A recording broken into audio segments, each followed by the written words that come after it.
A început meciul, 12 reprize, meci la categoria grea. Steve Cunningham în negru, Tomasz Adamek în alb. Suntem la Bethlehem, Statele Unite, Pennsylvania, în direct la DigiSport.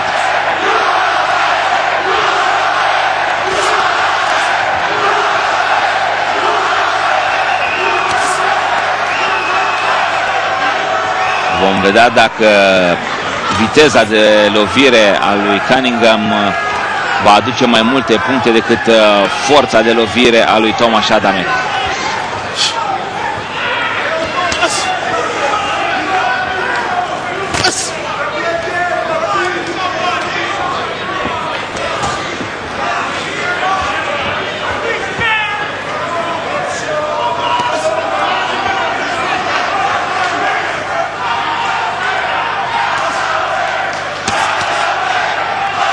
Tonează cu jabul de stânga Cunningham.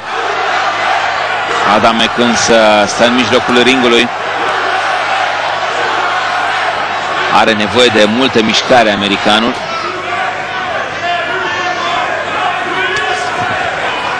Caută mult directa de stânga pe abdomen, dar a ridicat nivelul loviturii. Ar trebui să vină un pic mai aproape Cunningham de adversar. Și Adamek încearcă să lovească tot la corp.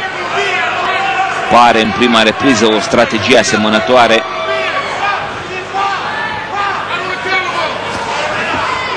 Toată lumea se așteaptă la un meci la fel de spectaculos precum cel din 2008.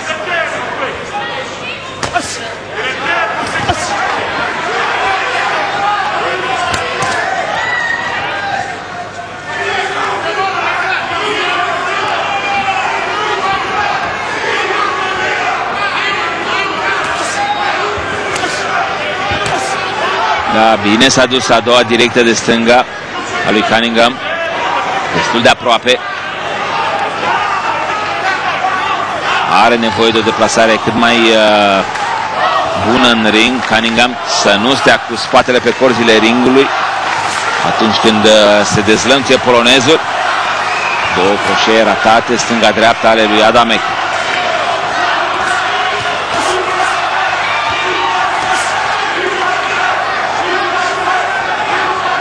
9 victorii și o înfrângere pentru Adamek de când a trecut la categoria grea. 3 meciuri le-a câștigat înainte de limită. Da, și forțează Adamek pentru a câștiga repriza. Nici o problemă în colțul ringului pentru Cunningham.